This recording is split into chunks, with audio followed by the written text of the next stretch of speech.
Hey, you guys, it's time to read the Bible. Yes, for 10 minutes daily. We are in Acts chapter 7. And listen to this message. The background you see is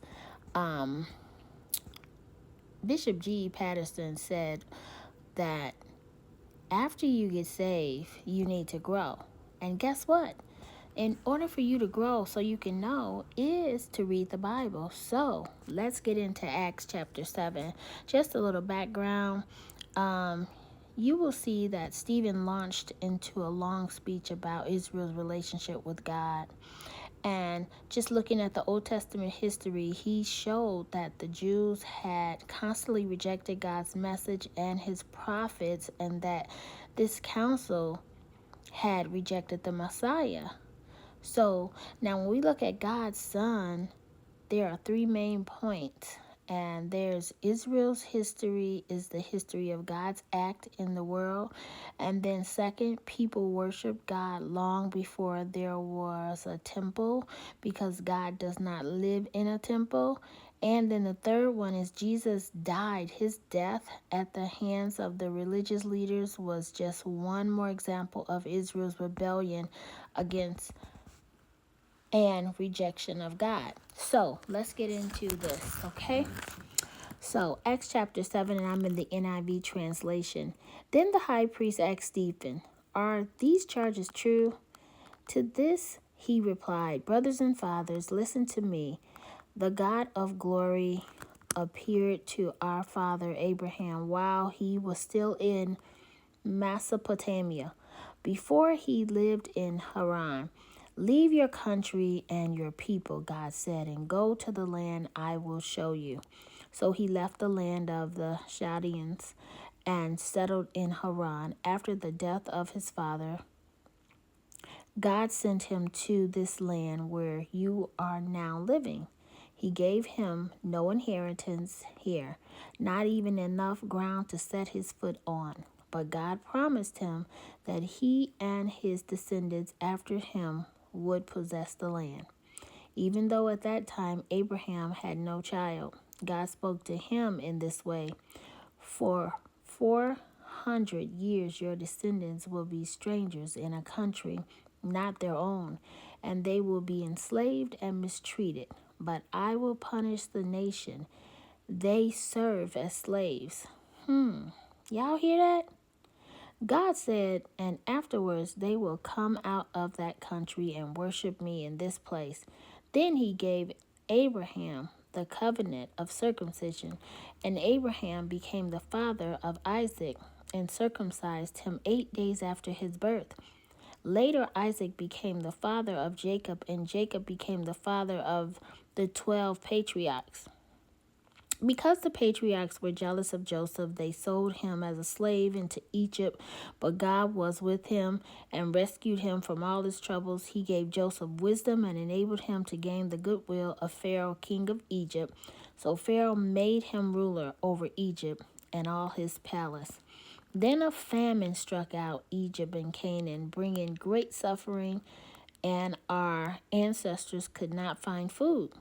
When Jacob heard that there was grain in Egypt, he sent our forefathers on their first visit. On their second visit, Joseph told his brothers who he was and the Pharaoh and learned about Joseph's family. After this, Joseph sent for his father Jacob and his whole family, 75 in all. Then Jacob went down to Egypt, where he and our ancestors died.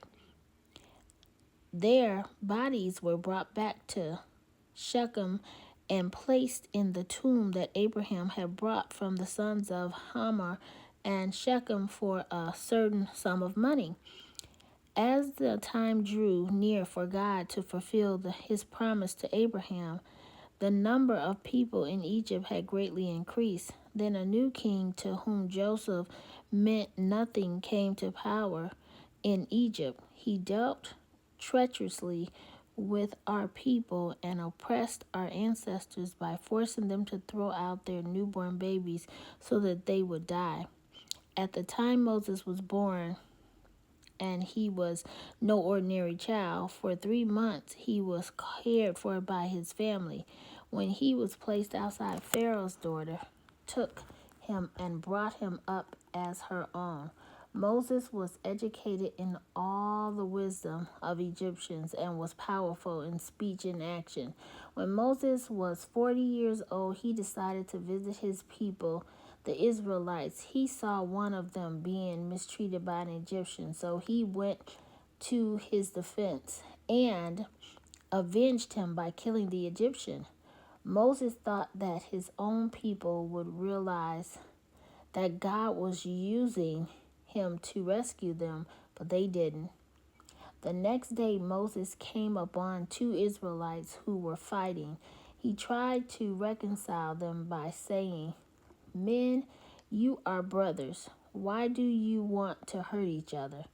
But the man who was mistreating the others pushed Moses aside and said, "Who made you ruler and judge over us? Are you thinking of killing me as you killed the Egyptian yesterday?" When Moses heard this, he fled to Midian, where he settled as a foreigner and had 2 sons. After 40 years had passed, an angel appeared to Moses in the flames of a burning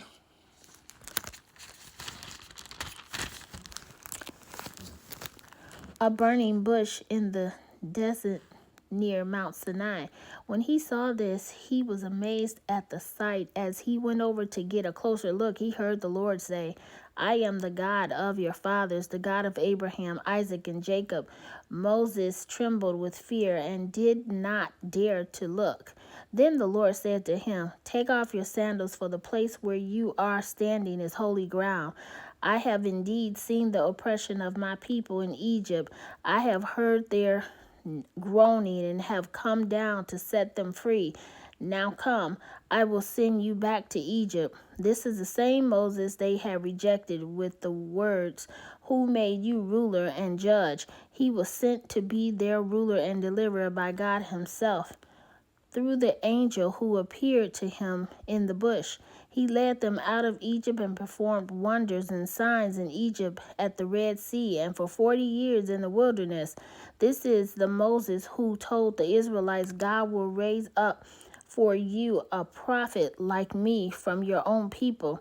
He was in the assembly in the wilderness with the angel who spoke to him on Mount Sinai and with our ancestors, and he received living words to pass on to us. But the ancestors refused to obey him. Instead, they rejected him and in their hearts turned back to Egypt. They told Aaron, "Make us a god who will go before us. As for this fellow Moses who led us out of Egypt, we don't know what has happened to him."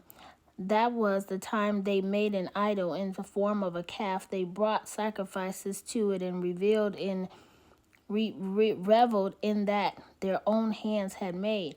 But God turned away from them and gave them over to the worship of the sun and moon and stars. This agrees with what is written in the book of prophets. "Did you bring me sacrifices and offerings 40 years in the wilderness, people of Israel?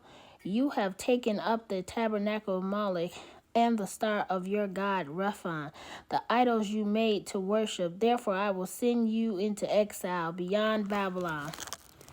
Our ancestors had the tabernacle of the covenant law and them in the wilderness.